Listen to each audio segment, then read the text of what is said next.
ഇനി ഇത്രയുമാണ് ഇസ്ലാം കാര്യങ്ങൾ. അടുത്തതായി ഈമാൻ കാര്യങ്ങളെ കുറിച്ചാണ് പറയുന്നത്.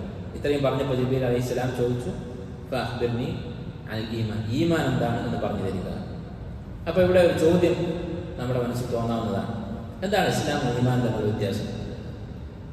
ഇവിടെ നബി സല്ലല്ലാഹു അലൈഹി വസല്ലം ഇസ്ലാം എന്ന് പറഞ്ഞുകൊണ്ട് പഠിപ്പിച്ചു കൊടുത്ത കാര്യങ്ങൾ എന്താണ്, ഈമാൻ എന്ന് പറഞ്ഞുകൊണ്ട് പഠിപ്പിച്ച കാര്യങ്ങൾ എന്താണെന്ന് നോക്കിയാൽ ആ വ്യത്യാസം നമുക്ക് മനസ്സിലാകും. ഈമാൻ എന്നതിൻ്റെ വിശദീകരണമായി പഠിപ്പിച്ചു കൊടുത്തത് അൻതുഅ്മിന ബില്ലാഹി വമലായികതിഹി വകുതുബിഹി വറുസുലിഹി വൽയൗമിൽ ആഖിർ വതുഅ്മിന ബിൽ ഖദരി ഖൈരിഹി വശർരിഹി, അല്ലാഹുവിലും അന്ത്യദിനത്തിലും അതുപോലെ തന്നെ മലായികത്തിലും കുത്തുബിലും അള്ളാഹുവിൻ്റെ റസൂലുമാരിലും ഖദറിലുമുള്ള വിശ്വാസം. അപ്പോൾ മനസ്സുകൊണ്ട് വിശ്വസിക്കേണ്ട കാര്യങ്ങൾക്കാണ് ഈമാൻ എന്ന് പറയുന്നത്. ഇസ്ലാം എന്ന് പറഞ്ഞുകൊണ്ട് പഠിപ്പിച്ചു കൊടുത്ത അർക്കാനുൽ ഇസ്ലാം, ഇസ്ലാം കാര്യങ്ങൾ എന്തൊക്കെയാണ്? ഷഹാദത്ത് കലിമ നാവ് കൊണ്ട് ചൊല്ലേണ്ടതാണ്, മനസ്സിൽ വിശ്വസിച്ചുകൊണ്ട് നാവ് കൊണ്ട് ചൊല്ലണം. നമസ്കാരം, സക്കാത്ത്, ഹജ്ജ്, അഞ്ചും ശരീരം കൊണ്ട് ചെയ്യേണ്ട അമലുകളാണ്. അപ്പോൾ ശരീരം കൊണ്ട് ചെയ്യേണ്ട അമലുകൾ ഇസ്ലാമും, മനസ്സുകൊണ്ട് വിശ്വസിക്കേണ്ട കാര്യങ്ങൾ ഈമാനും. ശരീരം കൊണ്ട് ചെയ്യേണ്ട ധാരാളം പ്രവൃത്തികളുണ്ട്, ഈ 5 കാര്യങ്ങളേ ഉള്ളൂ എന്നാണ് അല്ല. ഇതേ ഹദീസിന്റെ ചില റിവായത്തുകൾ കാണാം ഉംറ എന്ന് വന്നിട്ടുണ്ട് ഇസ്ലാം കാര്യങ്ങളുടെ കൂട്ടത്തിൽ. അതുപോലെ മറ്റു ചില റിവായത്തുകളിൽ അൽ അംറു ബിൽ മഅറൂഫ് വനഹി അനിൽ മുൻകർ എന്ന് പറഞ്ഞിട്ടുണ്ട്. അപ്പോൾ ഇസ്ലാം കാര്യങ്ങൾ എന്ന് പറഞ്ഞാൽ അത് ഈ 5 കാര്യങ്ങൾ മാത്രമല്ല, അർക്കാനുൽ ഇസ്ലാം, ഇസ്ലാം കാര്യങ്ങളുടെ നെടുന്തൂണാണ് ഈ 5 കാര്യങ്ങൾ. ശരീരം കൊണ്ട് ചെയ്യുന്ന അമലുകൾ ഏറ്റവും പ്രധാനപ്പെട്ട കാര്യം. അർക്കാനുൽ ഈമാനാണ് ഈ പറഞ്ഞ 6 വിശ്വാസങ്ങൾ. നമ്മൾ വിശ്വസിക്കേണ്ട കാര്യങ്ങൾ ഈ 6 കാര്യങ്ങൾ മാത്രമാണ്? ഒരിക്കലുമല്ല.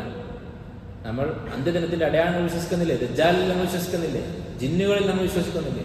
കണ്ണേറ് ഫലിക്കുമെന്ന് നമ്മൾ വിശ്വസിക്കുന്നില്ല. ഇതൊക്കെ നമ്മൾ വിശ്വസിക്കുന്നുണ്ട്, അതൊക്കെ വിശ്വസിക്കേണ്ടതാണ്.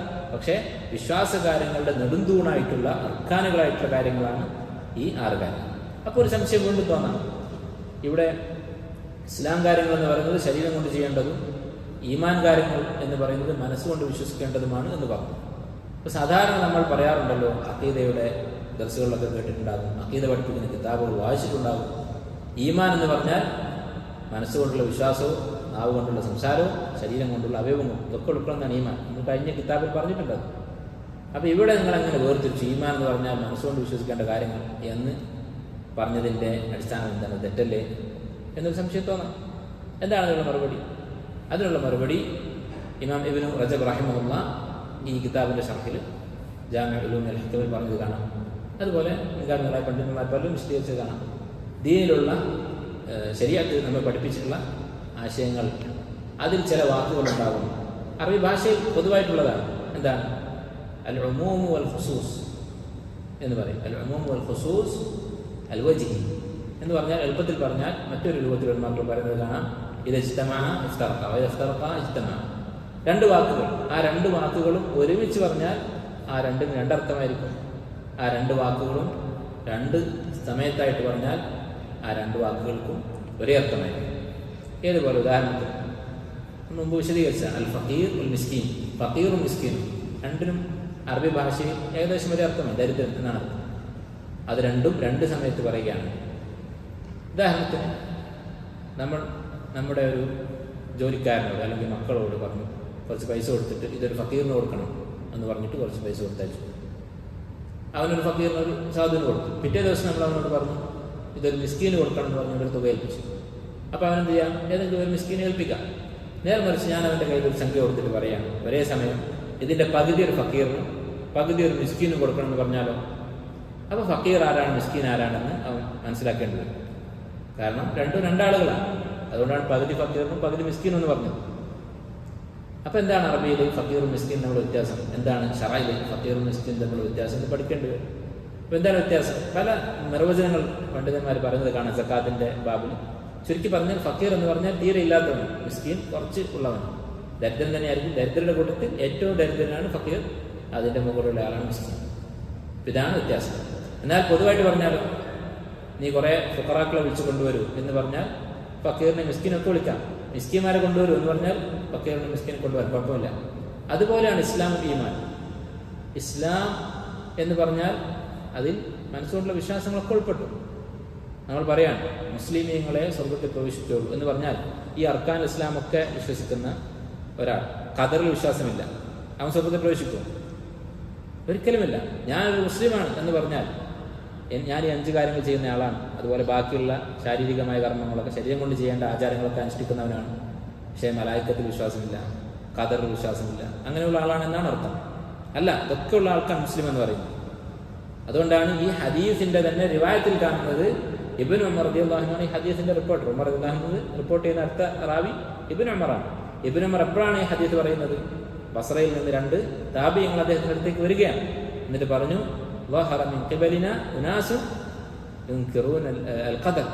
ഖദർ നിഷേധിക്കുന്ന കുറച്ച് ആൾക്കാർ ഞങ്ങളുടെ നാട്ടിൽ പ്രത്യക്ഷപ്പെട്ടിട്ടുണ്ട്.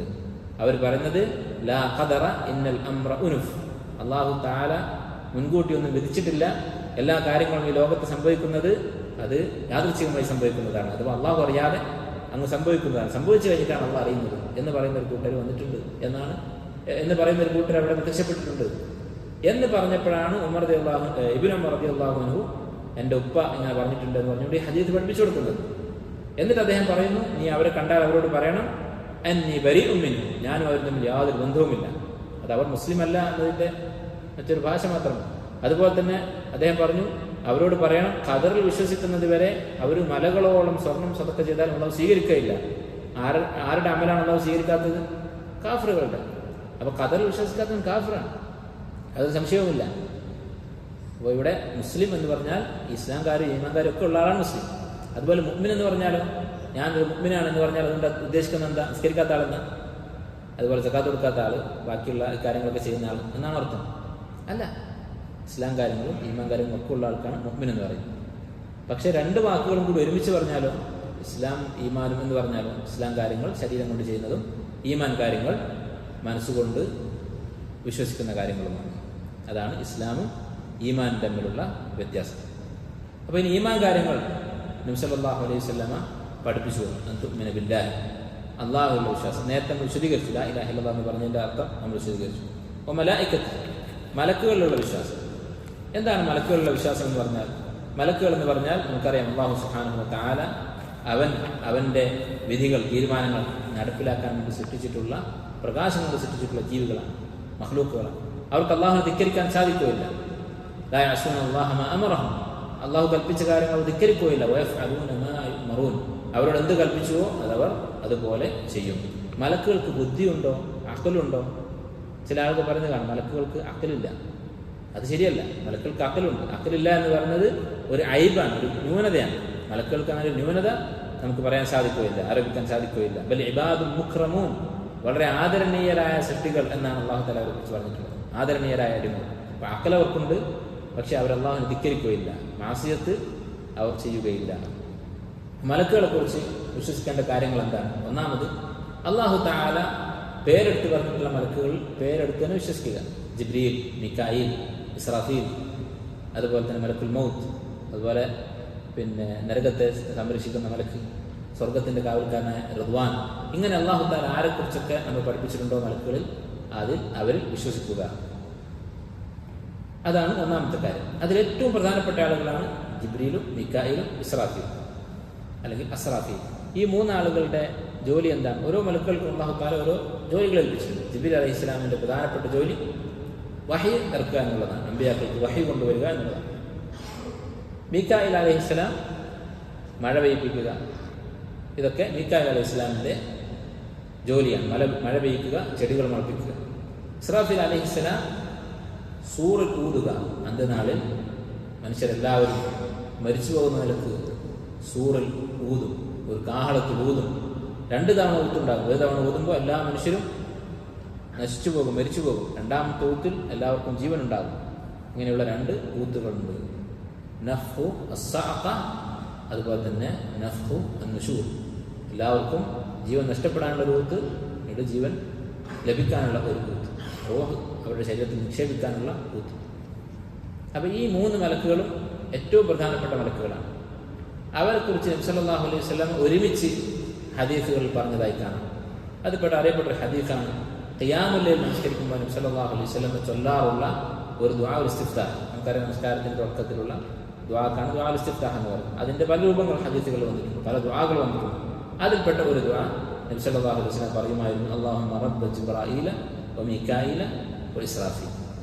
ജിബ്രീലിന്റെയും മികായിലിന്റെയും ഇസ്രാഫീലിന്റെയും റബ്ബായ അല്ലാഹുവേ. എന്താണ് ഈ 3 പേരുടെയും പേര് ഒരുമിച്ച് പറയാനുള്ള കാരണം? പണ്ഡിതന്മാർ പറയുന്നത്, അത് നമ്മുടെ വിഷയമായി നേർക്കുനേരെ ബന്ധമില്ല, പക്ഷെ ഉലമാക്കൾ പറഞ്ഞിട്ടുള്ളത്, ഈ 3 പേരും അവരുടെ പൊതുവായ ഗുണം എന്താണ്? 3 പേർക്കും ഹയാത്തുമായി, മനുഷ്യന്റെ ജീവനുമായി ബന്ധമുണ്ട്. എന്താണ് ബന്ധം? മീക്കായിലിന്റെ കാര്യം വ്യക്തമാണ്. മഴ പെയ്യിപ്പിച്ചിട്ടാണ് ചെടികൾ മുളക്കുന്നത്. അതാണ് നമ്മുടെ ഭക്ഷണത്തിന്റെ അടിസ്ഥാനം, ജീവൻ നിലനിൽക്കുന്നതിന്റെ അടിസ്ഥാനം മഴയും വെള്ളവും ചെടികളുമാണ്. ജിബ്രീൽ അലൈഹിസ്സലാമിന് എന്താണ് ജീവനുമായുള്ള ബന്ധം? അല്ലാഹു സുബ്ഹാനഹു വ തആല വഹീനെ കുറിച്ച് പറഞ്ഞത്, വഹീ കൊണ്ടുവരലാണല്ലോ ജിബ്രീലിന്റെ ജോലി. വഹീനെ കുറിച്ച് പറഞ്ഞത് വകദാലിക ഔഹൈനാ ഇലൈക റൂഹൻ മിൻ അംരിനാ, നിന്നിലേക്ക് നമ്മുടെ കൽപ്പനയാകുന്ന റൂഹ് ഞാൻ അവതരിപ്പിച്ചിരിക്കുന്നു. അപ്പൊ ഖുർആനെ കുറിച്ച്, വഹീനെ കുറിച്ച് അല്ലാഹു തആല പറഞ്ഞ റൂഹ് എന്നാണ്. എന്താണ് അങ്ങനെ പറയാനുള്ള കാരണം? വഹീ ഉൾക്കൊള്ളുന്നവരാണ്. അള്ളാഹുവിന്റെ വഹീ, ഖുർആൻ, സുന്നത്ത്, അത് പഠിക്കുകയും മനസ്സിലാക്കുകയും അമൽ ചെയ്യുകയും ചെയ്യുന്ന ഒരാൾ, അതല്ലാത്ത ഒരാളും തമ്മിലുള്ള വ്യത്യാസം ഒരു മയ്യിത്തും ജീവനുള്ള ഒരാൾ തമ്മിലുള്ള വ്യത്യാസമായിരിക്കും. അത് അല്ലാഹു തആല വ്യക്തമായി പറഞ്ഞിട്ടുള്ളത്. അവൻ കാന മൈതൻ ഫഅഹ്യനാഹു വജഅൽനാ ലഹു നൂറൻ യംശി ബിഹി ഫിന്നാസ്, മരിച്ചു കിടന്നിട്ട് ഞാൻ ജീവൻ ഒപ്പിച്ചുകൊണ്ട് അവന് ഒരു വെളിച്ചവും കൊടുത്തു വിട്ടാൽ, അങ്ങനെയുള്ള ഒരാൾ ഇരുട്ടിൽ തപ്പുന്ന മറ്റൊരാളും ഒരുപോലെയാകുന്നു. അപ്പൊ ജീവനുള്ള ഒരാളും മരിച്ചു കിടക്കുകയാണ്, ഇരുട്ടിലും കിടക്കുകയാണ്. അങ്ങനെയുള്ള ഒരാളും ജീവനുള്ള വെളിച്ചമുള്ള ഒരാളും തമ്മിൽ താരതമ്യം ചെയ്യാൻ സാധിക്കുന്നു എന്നുള്ള ആൾക്കാർ ചോദിക്കുന്നു. അപ്പോൾ വഹി എന്ന് പറഞ്ഞാൽ മനുഷ്യൻ ജീവൻ കൊടുക്കുന്ന കാര്യമാണ്. വഹിയുടെ വെളിച്ചമില്ലെങ്കിൽ മനുഷ്യൻ ജീവൻ ഉണ്ടാവുകയില്ല. അത് നമ്മളിന്ന് കാണുന്നുണ്ട് അല്ലെ? മനുഷ്യർ എത്രയോ സാങ്കേതിക വിദ്യയും ശാസ്ത്രവും ഒക്കെ വികസിപ്പിച്ചിട്ടും അതിലൊക്കെ എത്രയോ മുന്നേറിയിട്ടും വഹീന്റെ കുറവ് കൊണ്ട് എന്താണ് സംഭവിക്കുന്നത്? ഈ സാങ്കേതിക വിദ്യയും ഈ സമ്പത്തും ഈ ശാസ്ത്രവും ഒക്കെ ഏറ്റവും വൃത്തികെട്ട കാര്യങ്ങൾക്ക് വേണ്ടി, അവന്റെ ഭൗതികമായ സുഖങ്ങളും സന്തോഷങ്ങളും പോലും ഇല്ലാതെയാക്കുന്ന നശീകരണ പ്രവർത്തനങ്ങൾക്ക് വേണ്ടിയാണ് മനുഷ്യർ ഉപയോഗിക്കുന്നത്. അപ്പൊ വഹീന്റെ വെളിച്ചമില്ലെങ്കിൽ മനുഷ്യൻ ഇരുട്ടിലായിരിക്കും, ജീവനില്ലാത്ത പോലെയായിരിക്കും. ഒരു മരിച്ചു കിടക്കുന്ന ആളെക്കാളും മോശമായ അവസ്ഥയിലായിരിക്കും അങ്ങനെയുള്ള ആളുകൾ ഉണ്ടാവുക. അള്ളാഹുവിന്റെ കിതാബും റസൂലിന്റെ സുന്നത്തും ഉൾക്കൊള്ളാത്തവരാണ്. അപ്പോൾ ഇതാണ് ജിബ്രീൽ അലൈഹിസ്സലാമിന് ഹയാത്തുമായി, ജീവനുമായുള്ള ബന്ധം. ഇസ്രാഫീലിനുള്ള ബന്ധം വ്യക്തമാണ്. സൂറിൽ ഓതിയിട്ടാണ് അള്ളാഹു തആല മരണശേഷം നമുക്ക് വേണ്ടി ജീവൻ നൽകുന്നത്. ഈ 3 പേരുടെയും പേരുകൾ എടുത്തു പറയാനുള്ള കാരണം ഇതാണ്. ഇനി എന്തുകൊണ്ടാണ് ഈ 3 പേരുടെയും പേര് ഖിയാമുൽ ലൈലിന്റെ സമയത്ത് പറയുന്നത്? കാരണം ഖിയാമുൽ ലൈൽ മനുഷ്യൻ ജീവൻ നൽകുന്ന ഒരു കാര്യമാണ്. രാത്രി ഉറക്കത്തിൽ നിന്ന് എഴുന്നേറ്റ് അള്ളാഹു സുബ്ഹാനഹു വ തആലക്ക് ഇബാദത്ത് ചെയ്യുക, അള്ളാഹുവിനോട് മുനാജാത്ത് നടത്തുക എന്നുള്ളത് അത് മരണത്തിൽ നിന്ന് ജീവൻ കിട്ടുന്ന പോലെയുള്ള ഒരു പ്രവൃത്തിയാണ്. അതുകൊണ്ടാണ് ഈ 3 പേരുടെയും പേര് ഖിയാമുൽ ലൈലിന്റെ സമയത്ത് പറഞ്ഞത് എന്നാണ് ഇബ്നു ഉസൈമീൻ റഹിമഹുല്ലാഹ് പറയുന്നത്. അപ്പോൾ അമ്പിയാക്കളുടെ വിശ്വാസം, മലായിക്കത്തുള്ള വിശ്വാസം എന്ന് പറഞ്ഞാൽ ഒന്നാമത്തെ കാര്യമില്ല, ഏതൊക്കെ മലക്കുകളെ കുറിച്ച് അള്ളാഹു തആല പഠിപ്പിച്ചിട്ടുണ്ടോ അവരുടെയൊക്കെ പേരുകളും അവരുടെ ജോലിയും അവർക്ക് അള്ളാഹു ഏൽപ്പിച്ചിട്ടുള്ള അമലുകളും അതിൽ വിശ്വസിക്കുക എന്നുള്ളതാണ്. ഇതാണ് മലക്കുകളുടെ വിശ്വാസം ഏറ്റവും പ്രധാനപ്പെട്ടത്.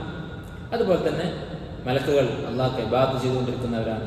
അവരെ ഇബാദത്ത് ചെയ്യാൻ പാടില്ല, അള്ളാഹുവിന്റെ കൽപ്പന പ്രകാരമല്ലാതെ അവരൊന്നും ചെയ്യുകയില്ല, അവർ ആർക്കു വേണ്ടിയും ശുപാർശ പറയുകയില്ല. ഇങ്ങനെ മലക്കുകളെ കുറിച്ച് എന്തൊക്കെ അള്ളാഹു തആല പഠിപ്പിച്ചിട്ടുണ്ടോ അതെല്ലാം വിശ്വസിക്കുന്നു. അടുത്തതായി അള്ളാഹുവിന്റെ കിതാബുകളുള്ള വിശ്വാസം. എന്താണ് അള്ളാഹുവിന്റെ കിതാബുകൾ എന്ന് പറഞ്ഞാൽ? നമുക്കറിയാം, അള്ളാഹു സുബ്ഹാനഹു വ തആല മനുഷ്യർക്ക് ഹിദായത്തിന് വേണ്ടി അവതരിപ്പിച്ചിട്ടുള്ളതാണ് അള്ളാഹുവിന്റെ കിതാബുകൾ, വഹി.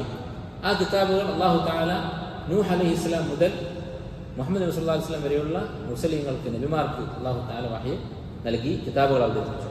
ആ കിതാബുകളെല്ലാം ഒരു മുഅ്മിൻ വിശ്വസിക്കുന്നു. തൗറാത്തിലും ഇൻജീലിലും സബൂറിലും ഖുർആനിലും എല്ലാം വിശ്വസിക്കുന്നവനാണ് ഒരു മുഅ്മിൻ. അള്ളാഹു തആല പറഞ്ഞു, കാന നാസു ഉമ്മത്തൻ വാഹിദ ഫബഅസ അല്ലാഹു നബിയ്യീന മുബശ്ശിരീന വമുൻദിരീൻ. അള്ളാഹു തആല അമ്പിയാക്കളെ പറഞ്ഞയച്ചു താക്കീത് നൽകാൻ വേണ്ടിയും സന്തോഷവാർത്ത അറിയിക്കാൻ വേണ്ടി. നരകത്തെക്കുറിച്ച് താക്കീത് ചെയ്യാൻ, സ്വർഗത്തെക്കുറിച്ച് സന്തോഷവാർത്ത അറിയിക്കാൻ. വഅൻസല മഅഹുൽ കിതാബ്, അവരുടെ കൂടെ അള്ളാഹു തആല കിതാബ് അവതരിപ്പിക്കുകയും ചെയ്തു. സ്വർഗനരകങ്ങളെ കുറിച്ച് പഠിപ്പിക്കാൻ, സ്വർഗത്തിലേക്കുള്ള വഴി പഠിപ്പിക്കാൻ, അതിനുവേണ്ടി അള്ളാഹു കിതാബുകൾ അവതരിപ്പിച്ചു. കിതാബുകളുടെ വിശ്വാസം എന്ന് പറഞ്ഞാൽ ഒന്നാമത്തേത് ഇത് അള്ളാഹുവിൽ നിന്ന് അവതരിപ്പിക്കപ്പെട്ടതാണ് എന്നുള്ള വിശ്വാസം. അള്ളാഹുവിൽ നിന്ന് അവതരിപ്പിക്കപ്പെട്ടതാണ് എന്ന് വിശ്വസിച്ചാൽ അതിനനുസരിച്ചായിരിക്കണം ഈ കിതാബിനോടുള്ള താമൽ, അതിനോട് നമ്മൾ പെരുമാറുന്നത്. അള്ളാഹുവിന്റെ കലാമാണ് വിശുദ്ധ ഖുർആൻ എന്ന് മനസ്സിലാക്കിയാൽ ആ കിതാബ് അത് പൂർണ്ണമായും ഉൾക്കൊള്ളുകയും അതിന്റെ കൽപ്പനകൾ അനുസരിക്കുകയും ചെയ്യൽ നിർബന്ധമായിരിക്കും. ഇതാണ് കിതാബുള്ള വിശ്വാസം എന്നതിന്റെ ചുരുങ്ങിയ വിശദീകരണം. അടുത്തത് അള്ളാഹുവിന്റെ റസൂലുമായിട്ടുള്ള വിശ്വാസം. റസൂലിഹി, ഈമാൻ കാര്യങ്ങൾ അള്ളാഹുവിൽ, മലക്കുകളിൽ, അതുപോലെ തന്നെ അള്ളാഹുവിന്റെ കിതാബുകളിൽ. നാലാമതായി റസൂലുമായിട്ടുള്ള വിശ്വാസം എന്ന് നബി സല്ലല്ലാഹു അലൈഹി വസല്ലം പറയുകയാണ്. എന്താണ് റസൂലുമായുള്ള വിശ്വാസം. അല്ലാഹു സുബ്ഹാനഹു വ തആല ഭൂമിയിലേക്ക് മനുഷ്യർക്ക് ഹിദായത്ത് നൽകാൻ വേണ്ടി പറഞ്ഞയച്ചതാണ് മനുഷ്യരായ അവൻ്റെ ദൂതന്മാർ, റസൂലുമാർ അല്ലാഹു തആല തെരഞ്ഞെടുത്ത മനുഷ്യരാണ്. അവർ അള്ളാഹുവിൻ്റെ വഹയാണ് ജനങ്ങളെ പഠിപ്പിക്കുന്നത്. അങ്ങനെയുള്ള ഏതൊക്കെ റസൂലിനെ കുറിച്ച് അള്ളാഹു തആല പറഞ്ഞുവോ പേരെടുത്ത് ഖുർആനിൽ പഠിപ്പിച്ചുവോ അവരെല്ലാം വിശ്വസിക്കുക, അംഗീകരിക്കുക എന്നുള്ളതാണ് അൽ ഈമാനു ബിർറുസുൽ എന്നതിൻ്റെ ചുരുങ്ങിയ രൂപം. ഇനി എന്താണ് നബിയും റസൂലും തമ്മിലുള്ള വ്യത്യാസം? നബിയും റസൂലും തമ്മിലുള്ള വ്യത്യാസം എന്താണ്? പണ്ട് നമ്മൾ പല തരത്തിൽ വിശദീകരിച്ചത് കാണാം. ചില ഉലമാക്കൾ പറയുന്നത് യാതൊരു വ്യത്യാസവുമില്ല, നബി എന്ന് പറഞ്ഞാൽ റസൂൽ എന്ന് പറഞ്ഞാൽ ഒന്ന് തന്നെ. മറ്റു ചില ഉലമാക്കൾ പറയുന്നത് വ്യത്യാസമുണ്ട്. എന്നിട്ട് എന്താണ് വ്യത്യാസം? അതിൽ അവർ അഭിപ്രായ വ്യത്യാസത്തിലായിരുന്നു. പല രൂപത്തിൽ വിശദീകരിച്ചത് കാണാം. ഏറ്റവും ശരിയായ വിശദീകരണം അല്ലെങ്കിൽ ഖുർആനിലെ തെളിവുകളോട് കൂടുതൽ യോജിച്ച വിശദീകരണം എന്താണ്? റസൂൽ എന്ന് പറഞ്ഞാൽ എതിരാളികളായ ഒരു ഖൗമിലേക്ക് ദഅവത്തിന് വേണ്ടി അയക്കപ്പെടുന്നയാളാണ് റസൂൽ എന്ന് പറയുന്നത്. എതിരാളികളായ ഒരു ഖൗമിലേക്ക് നിയോഗിക്കപ്പെട്ട ആൾ മൂസാ നബി അലൈഹി സ്വലാം, അദ്ദേഹം ഫിറഔന്റെ അടുത്തേക്കാണ് നിയോഗിക്കപ്പെട്ടത്. അതുപോലെ തന്നെ മുഹമ്മദ് നബി സല്ലല്ലാഹു അലൈഹി വസല്ലം മക്കയിലെ മുശ്രിക്കുകൾക്കിടയിലാണ് നിയോഗിക്കപ്പെട്ടത്.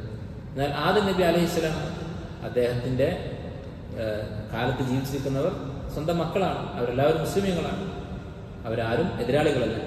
അതുകൊണ്ടാണ് നൂഹ് നബി അലൈഹി ഇസ്ലാമിൻ്റെ അടുക്കൽ പോയിട്ട് മഹ്ശറിൽ വെച്ച് ശഫാഅത്തിന് വേണ്ടി ആവശ്യപ്പെടുമ്പോൾ മനുഷ്യന്മാർ പറയുന്നത് അൻത അവ്വലു റസൂലിൻ ഉർസില ഇലാ അഹ്ലിൽ അർദ്, ഭൂമിയിലേക്ക് നിയോഗിക്കപ്പെട്ട ആദ്യത്തെ റസൂലാണ് താങ്കൾ എന്ന് പറഞ്ഞുകൊണ്ടാണ് അദ്ദേഹത്തോട് സംസാരിക്കുന്നത്. അപ്പോൾ ആദ്യത്തെ റസൂൽ നൂഹ് അലൈഹി സ്വലാമാണ് എന്നതിൽ എന്ത് മനസ്സിലാക്കാം?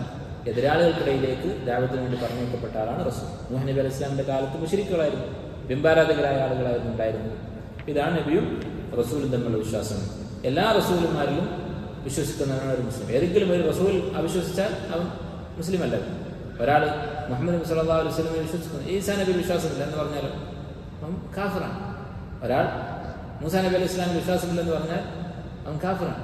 ഇത് ഒരു മുസ്ലിമിന് അഭിമാനിക്കാവുന്ന കാര്യമാണ്. അഹ്ലുൽ കിതാബ് അവർ മൂസാ നബി അലൈഹി ഇസ്ലാം വരെ വിശ്വസിക്കുന്നു, യഹൂദികൾ. നസ്രാണികൾ ഈസാ അലൈഹി ഇസ്ലാം വരെ വിശ്വസിക്കുന്നു. എന്നാൽ നമ്മൾ അള്ളാഹുവിൻ്റെ ഫദ്ൽ കൊണ്ട് അള്ളാഹുവിൻ്റെ എല്ലാ അമ്പിയാക്കളിലും വിശ്വസിക്കുന്നവരാണ്. ഒരു ആലിമിനെ കുറിച്ച് അദ്ദേഹത്തിൻ്റെ ചരിത്രത്തിൽ പറയപ്പെട്ടൊരു കഥ കേൾക്കാം. ഒരിക്കൽ സൗദി അറേബ്യയിൽ കുറേ വിദേശ രാജ്യങ്ങളുടെ പ്രതിനിധികളുടെ ഒരു മീറ്റിംഗ് ഉണ്ടായി. അവിടെ വെച്ച് അവർക്ക് ഇസ്ലാമിനെ പരിചയപ്പെടുത്തിക്കൊണ്ട് ദീനിലേക്ക് ക്ഷണിച്ചുകൊണ്ട് ഒരു ആലിം സംസാരിച്ചു. ഇത് സംഭവിച്ച കാര്യമാണ്. അങ്ങനെ അദ്ദേഹം സംസാരിച്ചപ്പോൾ ആ കൂട്ടത്തിലുള്ള ഒരു വിദേശ രാജ്യത്തിൻ്റെ പ്രതിനിധി പറഞ്ഞു, നിങ്ങൾ മുസ്ലിമീങ്ങളുടെ എല്ലാ കാര്യങ്ങളും വളരെ നല്ലതാണ്, പക്ഷേ ഒരു മസലയിൽ ഒരു കാര്യത്തിൽ നിങ്ങളോട് നമുക്കൊരു പ്രതിഷേധമുണ്ട്. അതെന്താണ്? നിങ്ങളുടെ ദീനിൽ യഹൂദിയും നസ്രാനിയുമായിട്ടുള്ള സ്ത്രീകളെ വിവാഹം കഴിക്കാം, പക്ഷേ യഹൂദിക്കും നസ്രാനിക്കും ഒരു മുസ്ലിം സ്ത്രീ വിവാഹം കഴിക്കാൻ അനുവാദമില്ല. അതെന്തുകൊണ്ടാണ് എന്ന് ചോദിച്ചു. അപ്പോൾ അദ്ദേഹം അവരെ ഉത്തരം മുട്ടിക്കുന്ന ഒരു മറുപടി ഒറ്റവാചകത്തിൽ പറഞ്ഞു. ഈ ദീനിനെ പരിചയപ്പെടുത്തി സംസാരിച്ച ആരും അല്ലെങ്കിൽ അവിടെ ഉണ്ടായിരുന്ന ഒരു ആരും അദ്ദേഹത്തോട് പറഞ്ഞു, ഈ പറഞ്ഞ ആളോട് പറഞ്ഞു, അതിൻ്റെ ഉത്തരം വളരെ ലളിതമാണ്. നിങ്ങൾ മൂസാ നബി അലൈഹി ഇസ്ലാം വരെയുള്ള നബിമാരെ വിശ്വസിക്കുന്നു, അതുകൊണ്ട് അവിടെ വരെയുള്ള ആളുകളെ നിങ്ങൾക്ക് വിവാഹം കഴിക്കാം. നസ്രാനികൾ ഈസാ അലൈഹി ഇസ്ലാം അടക്കമുള്ള എല്ലാ നബിമാരും വിശ്വസിക്കുന്നു, അതുകൊണ്ട് അവർക്ക് അവരുടെ സ്ത്രീകളെ വിവാഹം കഴിക്കാം. ഞങ്ങൾ ഈ പറഞ്ഞ 3 നബിമാരും വിശ്വസിക്കുന്നു, അതുകൊണ്ട് 3 നബിമാരുടെ ഉമ്മത്തിൽ നിന്നും ഞങ്ങൾക്ക് വിവാഹം കഴിക്കാം. അദ്ദേഹം പറഞ്ഞു, നിങ്ങളിപ്പോൾ മുഹമ്മദ് നബി സ്വല്ലല്ലാഹു അലൈഹി വസല്ലമയെ കൂടി വിശ്വസിക്കുകയാണെങ്കിൽ ഇന്ന് തന്നെ ഞാൻ നിങ്ങൾക്ക് വിവാഹം അന്വേഷിക്കാം മുഹമ്മദ് നബി സ്വല്ലല്ലാഹു അലൈഹി വസല്ലമയുടെ ഉമ്മത്തിൽ നിന്ന് എന്ന് പറയുകയാണ്. അപ്പോൾ അല്ലാഹു തആല നമുക്ക് തന്നിട്ടുള്ള വലിയ ഫദ്ലാണ് ഈ അമ്പിയാക്കൾ മുഴുവൻ വിശ്വസിക്കാൻ സാധിക്കുക എന്നുള്ളത്. എല്ലാ അമ്പിയാക്കളും വിശ്വസിക്കുന്നവനാണ് ഒരു മുഅ്മിൻ. അതുപോലെ തന്നെ അമ്പിയാക്കളെ കുറിച്ച് വിശ്വസിക്കേണ്ട ഒരു കാര്യമാണ് അഫ്ദലുൽ ബശർ, മനുഷ്യരുടെ കൂട്ടത്തിൽ ഏറ്റവും ശ്രേഷ്ഠരാണ് അമ്പിയാക്കൾ. അതുപോലെ തന്നെ അവർ മഅസൂമികളാണ്, വൻപാപങ്ങൾ അവരിൽ നിന്ന് സംഭവിക്കുകയില്ല. അതുപോലെ തന്നെ അമ്പിയാക്കളുടെ കൂട്ടത്തിൽ ഏറ്റവും അഫ്ദൽ മുഹമ്മദ് നബി സല്ലല്ലാഹു അലൈഹി വസല്ലമയാണ്. ഇതൊക്കെ അമ്പിയാക്കളെ കുറിച്ച് വിശ്വസിക്കേണ്ട കാര്യങ്ങളാണ്. ഇനി അടുത്തതായി അൽ-യൗമുൽ ആഖിർ, അന്ത്യദിനം, അവസാന നാളിനെ കുറിച്ചുള്ള വിശ്വാസം എന്ന് നബി സല്ലല്ലാഹു അലൈഹി വസല്ലം പറഞ്ഞു. 5ാമത്തെ ഈമാൻ കാര്യം. എന്താണ് അന്ത്യദിനം എന്ന് പറയുന്നത്? ഈ ലോകത്തിനുള്ള അവസാനം അല്ലാഹു സുബ്ഹാനഹു വ തആല നിശ്ചയിച്ചിട്ടുണ്ട്. അതിനുശേഷം ഖിയാമത്ത് അല്ലാഹു തആല നിശ്ചയിച്ചിട്ടുണ്ട്. മരണത്തിന് ശേഷം മനുഷ്യരെ അല്ലാഹു ഉയർത്തെഴുന്നേൽപ്പിക്കും, ഒരുമിച്ച് കൂട്ടും. അന്ന് സംഭവിക്കാനിരിക്കുന്ന കാര്യങ്ങളെക്കുറിച്ച് അല്ലാഹു സുബ്ഹാനഹു വ തആല വിശദമായി ഖുർആനിലും സുന്നത്തിലും പഠിപ്പിച്ചിട്ടുണ്ട്. എന്താണ് അന്ന് സംഭവിക്കുക? ഖിയാമത്തിൽ ഒരുമിച്ച് കൂടുന്ന അവസ്ഥ, മഹ്ശറിനെ കുറിച്ച് പഠിപ്പിച്ചു. അതിനു മുമ്പ് സൂറിലുള്ള ഊത്ത്, അന്ത്യദിനം, ഈ ലോകം മുഴുവൻ നശിക്കുന്ന നഫ്ഖത്തു അസ്സഅഖ, നാശത്തിന്റെ ഊത്ത്, അതിനെക്കുറിച്ച് പറഞ്ഞു തന്നിട്ടുണ്ട്, പഠിപ്പിച്ചിട്ടുണ്ട്. സൂറിൽ ഇസ്രാഫിൽ ഊതുന്നതോടുകൂടി മനുഷ്യരെല്ലാവരും മരിച്ചു പോകും. അതിനുശേഷം മനുഷ്യരെ ഉയർത്തെഴുന്നേൽപ്പിക്കുന്ന ഊത്തുണ്ട്. അതിനുശേഷം ധാരാളം സംഭവവികാസങ്ങൾ, മഹ്ശറുണ്ട്, സിറാത്തുണ്ട്, മീസാനുണ്ട്. ഇതിനെക്കുറിച്ചൊക്കെ എന്തൊക്കെ അല്ലാഹു റസൂൽ പഠിപ്പിച്ചു തന്നോ അതിനെക്കുറിച്ചെല്ലാം വിശ്വസിക്കുക, അതിലെല്ലാം അടിയുറച്ച് വിശ്വസിക്കുക. അതാണ് അൽ ഈമാൻ ബിൽ യൗമിൽ ആഖിർ, അന്ത്യദിനത്തിലുള്ള വിശ്വാസം. അതാണ് അൽ ഈമാൻ ബിൽ യൗമിൽ ആഖിർ. എന്തൊക്കെ സംഭവവികാസങ്ങൾ അത് സംഭവിക്കുമോ അത് ഖുർആനും സുന്നത്തിലും സ്ഥിരപ്പെട്ടാൽ അത് വിശ്വസിക്കുക.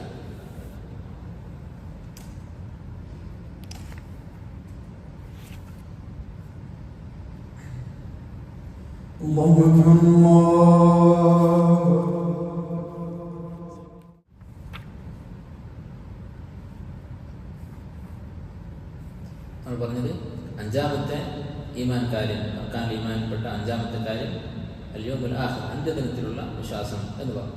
ആ അന്ത്യദിനത്തിലുള്ള വിശ്വാസം എന്ന് പറഞ്ഞാൽ വിശാലമായ കാര്യമാണ്. ശൈഖുൽ ഇസ്ലാം ഇബ്നു തൈമിയ്യ റഹിമഹുല്ലാഹ് അഖീദത്തുൽ വാസിത്തിയിൽ പറഞ്ഞ എന്താണ്? വമിനൽ ഈമാനി ബിൽ യൗമിൽ ആഖിർ, അന്ത്യദിനത്തിലുള്ള വിശ്വാസം എന്ന് പറഞ്ഞ് ഉൾപ്പെടും അൽ ഈമാൻ ബികുല്ലി മാ യകൂനു ബഅദൽ മൗത്ത്, മരണശേഷം സംഭവിക്കാനിരിക്കുന്ന എല്ലാ കാര്യങ്ങളും വിശ്വസിക്കുക. അപ്പോൾ ഈ ലോകത്തിന്റെ അവസാനം മുതൽ നടക്കുന്ന കാര്യങ്ങൾ മാത്രമല്ല, ഒരു വ്യക്തി എന്നുള്ള നിലക്ക് നമ്മുടെ മരണത്തിന് ശേഷം നടക്കുന്ന ചില കാര്യങ്ങളുണ്ട്, ഖബറിൽ സംഭവിക്കുന്ന കാര്യങ്ങൾ. അതിലൊക്കെ വിശ്വസിക്കുന്നത് അൽ ഈമാൻ ബിൽ യൗമിൽ ആഖിർ എന്നതിൽ ഉൾപ്പെടും. അതുകൊണ്ടാണ് ചില ഉലമാക്കൾ പറഞ്ഞിട്ടുള്ളത് മൻ മാത ഖാമത്ത് ഖിയാമത്തുഹു, ആരാണ് മരിച്ചത് അവന്റെ ഖിയാമത്തായി. അതുകൊണ്ട് ഖിയാമത്തിന് രണ്ടായി വേർതിരിച്ചത് കാണാം ചില ഉലമാക്കൾ. അൽ ഖിയാമത്തുൽ കുബ്ര, അൽ ഖിയാമത്തുൽ സുഗ്റ. വലിയ ഖിയാമത്തും ചെറിയ ഖിയാമത്തും. ചെറിയ ഖിയാമത്ത് എന്ന് പറഞ്ഞാൽ നമ്മുടെ മരണത്തോടുകൂടി ഈ അൽ യൗമുൽ ആഖിർ എന്ന് പറഞ്ഞ് പഠിപ്പിച്ചിട്ടുള്ള പല കാര്യങ്ങളും നമ്മൾ അനുഭവിക്കാൻ തുടങ്ങും. ഖബറിലുള്ള ശിക്ഷയും, ഖബറിലുള്ള സുഖവും, ഖബറിലെ ചോദ്യവും പരീക്ഷണവും ഇതൊക്കെ സംഭവിക്കാൻ തുടങ്ങും. ഇത് മനസ്സിലാക്കിയാൽ യൗമുൽ ആഖിർ എന്നുള്ളത് വലിയ ദൂരെയുള്ളൊരു കാര്യമാണ് എന്റെ തോന്നൽ മാറിക്കിട്ടും. അങ്ങനെ വിശ്വസിക്കുന്നത്, എനിക്ക് അങ്ങനെ തോന്നുന്നത് വലിയ അപകടമാണ്. നബി സല്ലല്ലാഹു അലൈഹി വസല്ലം പറഞ്ഞതായി ഇമാം ബുഖാരി റഹിമഹുല്ലാഹ് ഉദ്ധരിച്ചിട്ടുള്ള ഹദീസിലാണ്, സഹിഹായ ഹദീസ്. ഇന്നൽ ജന്നത അഖറബു ഇലാ അഹദിക്കും മിൻ ശിറാഖിൻ അലിഹി, നിങ്ങളുടെ ഓരോരുത്തരുടെയും കാലിന്റെ ചെരുപ്പിന്റെ വാർ എത്ര അടുത്താണ് അതിനേക്കാൾ അടുത്താണ് സ്വർഗം. അതുപോലെ തന്നെ നരകവും വളരെ അടുത്താണല്ലോ. ഇന്നഹും യറൗനഹു ബഈദ വനറാഹു ഖരീബ, മുശ്രിക്കുകൾ ഖിയാമത്തിനെ വളരെ അകലെയായി കാണുന്നു. വനറാഹു ഖരീബ, ഞാനത് വളരെ അടുത്തായിട്ടാണ് കാണുന്നത് എന്നാണ് അല്ലാഹു സുബ്ഹാനഹു വ തആല പറഞ്ഞിട്ടുള്ളത്. അപ്പോൾ യൗമുൽ ആഖിർ എന്ന് പറഞ്ഞാൽ അത് മരണത്തിന് ശേഷം നടക്കുന്ന എല്ലാ കാര്യങ്ങളും ഉൾക്കൊള്ളുന്നു. അതാണ് അൽ ഈമാൻ ബിൽ യൗമിൽ ആഖിർ എന്നതിൻ്റെ അർത്ഥം. ഇനി അല്ലാഹു സുബ്ഹാനഹു വ തആല മരണശേഷം നമ്മൾ ഉയർത്തെഴുന്നേൽപ്പിക്കുക, അതിനുശേഷം കുറേ സംഭവവികാസങ്ങൾ നടക്കുക, ഇതിന് എന്തെങ്കിലും തെളിവുകളുണ്ടോ? അല്ലാഹു തആല ഖുർആനിൽ ധാരാളം തെളിവുകൾ നിരത്തിയതായി നമുക്ക് കാണാൻ സാധിക്കും. അല്ലാഹു സുബ്ഹാനഹു വ തആല വിശുദ്ധ ഖുർആനിൽ പലതരത്തിലുള്ള തെളിവുകൾ മരണാനന്തര ജീവിതത്തിന് പഠിപ്പിച്ചതായി കാണാൻ സാധിക്കും. ഒന്ന് മാത്രം പറയാം. സൂറത്ത് യാസീൻ അല്ലാഹു തആല പറഞ്ഞ എന്താണ്? അവലം യറൽ ഇൻസാനു അന്നാ ഖലഖനാഹു മിൻ നുത്ഫത്തിൻ ഫഇദാ ഹുവ ഖസീമുൻ മുബീൻ. മനുഷ്യനെ ഒരു നുത്ഫയിൽ നിന്ന് അല്ലാഹു തആല സൃഷ്ടിച്ചു. എന്നിട്ട് മനുഷ്യൻ ഖിയാമത്ത് നാളിനെ കുറിച്ച് തർക്കിച്ചുകൊണ്ടിരിക്കുന്നു, നിഷേധിക്കുന്നു. അപ്പോൾ അല്ലാഹു തആല മനുഷ്യനെ ആദ്യം സൃഷ്ടിച്ചു, നിസ്സാരമായ ബീജത്തിൽ നിന്ന് സൃഷ്ടിച്ചു എന്നുള്ളത് മരണാന്തര ജീവിതത്തിന്റെ തെളിവാണ്. ഇത് അല്ലാഹു തആല ആവർത്തിച്ച് ഖുർആൻ പറഞ്ഞിട്ടുള്ള ഒരു കാര്യമാണ്. ഒരു ചെറിയ ബീജത്തുള്ളിൽ നിന്ന് ഈ സങ്കീർണമായ മനുഷ്യശരീരം സൃഷ്ടിക്കുക എന്നുള്ളത് ഇതേ സൃഷ്ടിയെ ഒന്നുകൂടി ആവർത്തിക്കുന്നതിനേക്കാൾ എത്രയോ വലുതാണ്.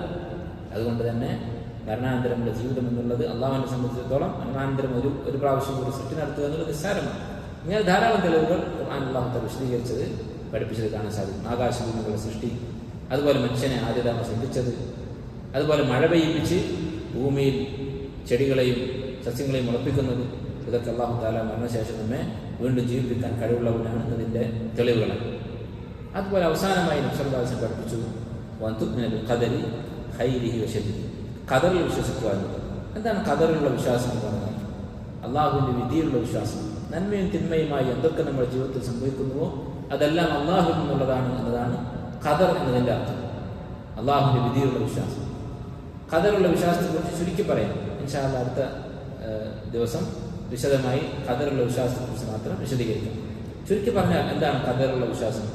അല്ലാഹു സുബ്ഹാനഹു വ തആല നമ്മുടെ ജീവിതത്തിൽ ഈ പ്രപഞ്ചത്തിൽ നടക്കാനിരിക്കുന്ന ഓരോ കാര്യങ്ങളും അറിയുന്നവനാണ്. എല്ലാം അല്ലാഹുവിന് അറിയാം. എന്തൊക്കെ സംഭവിക്കാൻ പോകുന്നു എന്ന കാര്യം അല്ലാഹുവിന് അറിയാം. അതാണ് ഒന്നാമത്തെ കാര്യം. രണ്ടാമത്തെ കാര്യം, ഈ അറിയുന്ന കാര്യങ്ങൾ അല്ലാഹു തആല എഴുതി വച്ചിട്ടുണ്ട്, രേഖപ്പെടുത്തിയിട്ടുണ്ട്. മൂന്നാമത്തെ കാര്യം, ഈ രേഖപ്പെടുത്തിയ സംഭവങ്ങളൊക്കെ എപ്പോൾ സംഭവിക്കണം, എങ്ങനെ സംഭവിക്കണം എന്ന് അള്ളാഹു ഉദ്ദേശിക്കുമ്പോഴാണ് അത് സംഭവിക്കുക. നാലാമത്തെ കാര്യം, അള്ളാഹുവിൻ്റെ ആ ഉദ്ദേശങ്ങൾ, അവൻ്റെ മശീഅത്ത്, അത് നമ്മുടെ ജീവിതത്തിൽ ഈ പ്രപഞ്ചത്തിൽ സംഭവിക്കുന്നത് അള്ളാഹുവിൻ്റെ ഒരു സൃഷ്ടിയാണ്. അള്ളാഹു തആല നമ്മിലൂടെ ആ പ്രവൃത്തി നടപ്പിലാക്കുന്നതാണ്. ഈ 4 കാര്യങ്ങളും അടിയുറച്ച് വിശ്വസിക്കുന്നതാണ് ഖദറിലുള്ള വിശ്വാസം എന്ന് പറഞ്ഞത്. ചില ആളുകൾ ഖദർ നിഷേധിക്കുന്ന ആളുകൾക്ക് മറുപടി പറയാൻ വേണ്ടി ഒരു ഉദാഹരണം പറയാറുണ്ട്. എന്താണ് ആ പറയുന്ന ഉദാഹരണം?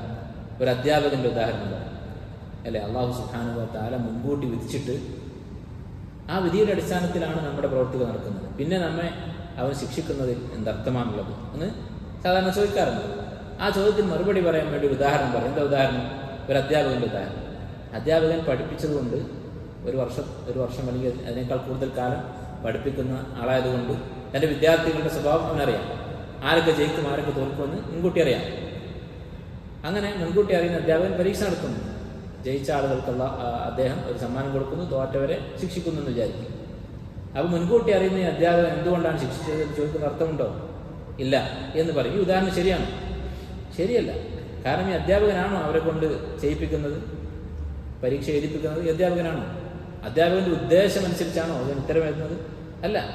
അള്ളാഹുവിന്റെ വിധിക്ക് 4 ഭാഗങ്ങളുണ്ട്. ഒന്ന് അള്ളാഹുവിന്റെ ഇൽമ്, എല്ലാ കാര്യങ്ങളും അള്ളാഹുവിന് അറിയാം. രണ്ടാമത്തേത് അള്ളാഹുവിന്റെ കിതാബത്ത്, അറിയുന്ന കാര്യം അള്ളാഹു എഴുതി വച്ചിരിക്കുന്നു. ഈ 2 കാര്യങ്ങൾ വേണമെങ്കിൽ പൂർണ്ണമായ അർത്ഥത്തിലല്ല, ഭാഷാപരമായ അർത്ഥത്തിൽ അധ്യാപകന്റെ കാര്യത്തിൽ സംഭവിക്കാം. ആരൊക്കെ ജയിക്കും തോൽക്കുമെന്ന് മുൻകൂട്ടി അറിയാം. അത് വേണമെങ്കിൽ അയാൾക്ക് എഴുതി വെക്കാൻ സാധിക്കും. പക്ഷെ മശീഅത്തും ഖൽഖും, 3ാമത്തെയും 4ാമത്തെയും കാര്യങ്ങൾ അവന്റെ ഉദ്ദേശത്തിനനുസരിച്ച് നടക്കുക എന്നുള്ളത് അത് സംഭവിക്കണമെന്നില്ല. അധ്യാപകൻ തോൽക്കുമെന്ന് വിധി എഴുതിയ വിദ്യാർത്ഥി വേണമെങ്കിൽ ജയിക്കാം. അവന്റെ മശീഅത്തല്ല അവിടെ സംഭവിക്കുന്നത്. അതുപോലെ അധ്യാപകന്റെ ഖൽഖ് ഒരു നിലക്കും സംഭവിക്കുന്നില്ല. ഈ വിദ്യാർത്ഥിയുടെ കൈകൊണ്ട് ഉത്തരം എഴുതുന്നത് അധ്യാപകന്റെ യാതൊരു സ്വാധീനത്തിലുമല്ല. അധ്യാപകൻ വിജയിക്കുമെന്ന് വിചാരിക്കുന്ന ഒരു വിദ്യാർത്ഥി അവന്റെ കൈ ചിലപ്പോൾ കുഴഞ്ഞു പോകാം, അവന് പരീക്ഷ എഴുതാൻ പറ്റാതെ വരാം. അപ്പൊ ഈ ഉദാഹരണം ശരിയല്ല. അള്ളാഹുവിന്റെ ഉദ്ദേശത്തിനനുസരിച്ച് മാത്രമാണ് സംഭവങ്ങൾ, ഓരോ ചലനങ്ങളും ഈ ഭൂമിയിൽ നടക്കുന്നത്. ഇതിന്റെ വിശദമായ തെളിവുകളും മറ്റും ഇൻഷാ അല്ലാഹ് അടുത്ത ക്ലാസ്സിൽ പറയാം. അപ്പൊ പിന്നെ എന്താണ് നമ്മുടെ ഉത്തരം? ഇങ്ങനെ ചോദിക്കുന്ന ഒരാളോടുള്ള ഉത്തരം എന്താണ്? നമ്മൾ ഓരോരുത്തരും സ്വാതന്ത്ര്യം അനുഭവിക്കുന്നുണ്ട്. അതാണ് അതിനുള്ള ഉത്തരം അല്ലെ. നമുക്ക് നന്മ ചെയ്യാനും തിന്മ ചെയ്യാനുള്ള സ്വാതന്ത്ര്യം നാം അനുഭവിക്കുന്നുണ്ട് ഇല്ലേ. ആർക്കെങ്കിലും ഒരു അനുഭവം ഉണ്ടായിട്ടുണ്ടോ? അവൻ ഒരാൾ എടുത്തുകൊണ്ടുപോയി ഒരു ഹറാം നടക്കുന്ന സ്ഥലത്ത് കൊണ്ടുപോയി വെച്ച ഒരു അനുഭവം ആർക്കെങ്കിലും ഉണ്ടോ? ആർക്കുമില്ല. ആരെങ്കിലും ഒരാൾ രാവിലെ എഴുന്നേറ്റപ്പോൾ പെട്ടെന്ന് കണ്ണു തുറന്നപ്പോൾ പള്ളിയിൽ പോയി കിടക്കുന്നു, ഫജ്ർ നമസ്കാരത്തിന്റെ സൊഫിൽ 1ാമത്തെ സൊഫിൽ കിടക്കുന്നു, ഇങ്ങനെ അനുഭവം ആർക്കെങ്കിലും ഉണ്ടായിട്ടുണ്ടോ? ആർക്കുമില്ല. നമുക്ക് സ്വാതന്ത്ര്യം അനുഭവപ്പെടുന്നുണ്ട് ഇല്ലേ? തീർച്ചയായും ഉണ്ട്. പക്ഷേ അള്ളാഹുവിന്റെ അനുവാദമില്ലാതെ ഒരു ഇല അനങ്ങുക എന്നുള്ളത് അള്ളാഹുവിന്റെ മുൽക്കിന് യോജിച്ചതാണ്, ഒരു സൃഷ്ടാവിന് യോജിച്ചതാണ്? ഒരിക്കലുമല്ല. അള്ളാഹു ഉദ്ദേശിക്കുന്നതിനെതിരായിട്ട് എനിക്ക് എന്തെങ്കിലും ചെയ്യാൻ സാധിക്കുമായിരുന്നെങ്കിൽ അത് അള്ളാഹുവിന് കുറവല്ലേ? അതുമാണ്. അപ്പോൾ അള്ളാഹു സുബ്ഹാനഹു വ തആലക്ക് പൂർണ്ണത ഉണ്ടാകണമെങ്കിൽ അവന്റെ ഉദ്ദേശമേ ഈ ഭൂമി നടക്കാവൂ. എന്നാൽ നമ്മൾ അനുഭവിക്കുന്നത് എന്താണ്? പരിപൂർണമായ സ്വാതന്ത്ര്യം നമ്മൾ അനുഭവിക്കുന്നുമുണ്ട് ഇല്ലേ. ഇത് രണ്ടും എങ്ങനെ ഒരുമിച്ച് മുന്നോട്ട് പോകുന്നു എന്നതാണ് ചോദ്യം അല്ലെ. ഈ 2 കാര്യങ്ങൾ എങ്ങനെ ഒത്തുപോകുന്നു? അവിടെ ഈ ചോദ്യത്തിന്റെ യഥാർത്ഥ മുഖം എന്താണ്? ഈ ചോദ്യം ഒന്നുകൂടി ആഴത്തിൽ നമ്മൾ കുറിച്ചു നോക്കിയാൽ എന്താണ് ചോദ്യം? അള്ളാഹു തആല എങ്ങനെയാണ് ഇത് ഒന്നിച്ചു കൊണ്ടുപോകുന്നത്?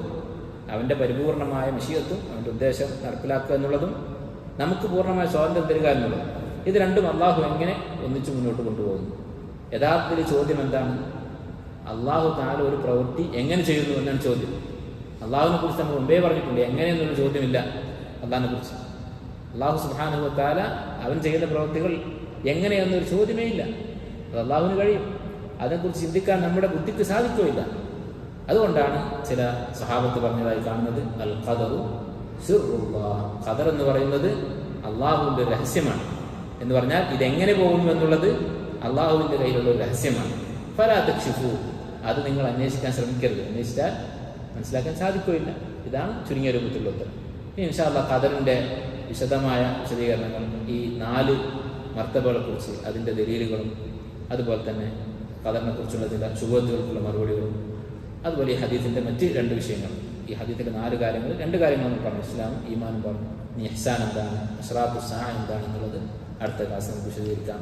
അല്ലാഹു സുബ്ഹാനഹു വ തആല നമ്മുടെ മജ്ലിസ് സ്വാലിഹായ അമലായി സ്വീകരിക്കുമാറാകട്ടെ. തൊട്ടടുത്ത ആഴ്ച ഇൻഷാ അല്ലാഹ് ഇവിടെ ക്ലാസ് ഉണ്ടാവുകയില്ല. അതിനുശേഷം തുടരുന്ന ദിവസം അറിയിക്കുന്നതായിരിക്കും. ബാറക്കല്ലാഹു ഫീക്കും. വസല്ലല്ലാഹു അസ്സ വജൽ യൻഫഅന ബിമാ അല്ലമന വയുഅല്ലിമന മാ യൻഫഅന വയഗ്ഫിറ ലനാ സുബ്ഹാനക്കല്ലാഹു വബിഹംദിക അഷ്ഹദു അൻ ലാ ഇലാഹ ഇല്ല അൻത അസ്തഗ്ഫിറുക വഅതൂബു